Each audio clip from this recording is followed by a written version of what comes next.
बिहार से खबर यह भी मिल रही है कि मुकेश सहनी के भाई की सीट गौरा बौराम का मामला भी अब फंस गया है। मुकेश सहनी के भाई संतोष सहनी गौरा बौराम सीट से उम्मीदवार हैं और यहां से आरजेडी ने भी अपना उम्मीदवार उतार दिया था, लेकिन बाद में आरजेडी ने एक चिट्ठी लिखकर आरजेडी उम्मीदवार का नामांकन रद्द करने के लिए निर्वाचन अधिकारी को कहा था, लेकिन आरजेडी उम्मीदवार का नामांकन रद्द नहीं हुआ है। मुकेश सहनी ने चुनाव कार्य में जुटे अधिकारियों पर पक्षपात का आरोप लगा दिया है। देखिए, सिर्फ टनल की स्थिति है कि अब थमने का नाम ही नहीं ले रही है। सीट बंटवारे पर कोई फाइनल फॉर्मूला तैयार नहीं हुआ। इधर बताया जा रहा है कि मुकेश सहनी के जो भाई हैं उनकी सीट पर भी जहां से उन्होंने उम्मीदवारी जाहिर की वहां से आरजेडी ने अपना उम्मीदवार उतार दिया। बाद में जरूर चिट्ठी लिखी गई लेकिन नामांकन रद्द नहीं हो सका है और उसी के बाद मुकेश सहनी ने चुनाव कार्य में जुटे अधिकारियों पर पक्षपात का आरोप लगाया।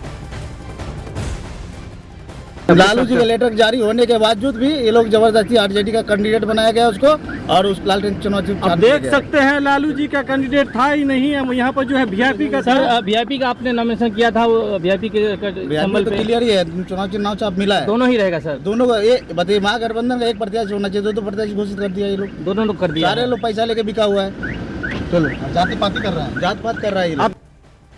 और बिहार चुनाव में तेजस्वी यादव ने एक बार फिर से सामाजिक समीकरणों पर एक बड़ा दांव खेल दिया है। पार्टी ने मुस्लिम यादव यानी कि MY समीकरण को केंद्र में रखकर टिकटों का बंटवारा कर दिया है। तेजस्वी ने इस बार 51 यादव और 19 मुस्लिम उम्मीदवारों को चुनावी मैदान में उतार दिया है, यानी कि कुल मिलाकर आरजेडी ने अपनी पारंपरिक वोट बैंक पर पूरा भरोसा जाहिर किया है। इसके साथ ही 11 कुशवाहा और 14 सवर्ण उम्मीदवारों को टिकट देकर पार्टी ने संतुलन साधने की भी कोशिश की है। अपने वोट बैंक पर एक बड़ा समीकरण बनाने की यहाँ बिहार में आरजेडी की कोशिश है। 143 सीटों पर देखिए चुनाव लड़ रही है और इन्हीं में जिस तरह से टिकट का बंटवारा किया गया है, MY समीकरण जिसे कहा जाता है, उसका पूरा ख्याल रखा है। आरजेडी ने 51 यादव और 19 मुस्लिम उम्मीदवारों को टिकट दे दिया है, चुनावी मैदान में उन्हें उतार दिया है। आरजेडी ने 11 कुशवाहा और 14 सवर्ण उम्मीदवारों को चुनावी मैदान में उतार दिया है।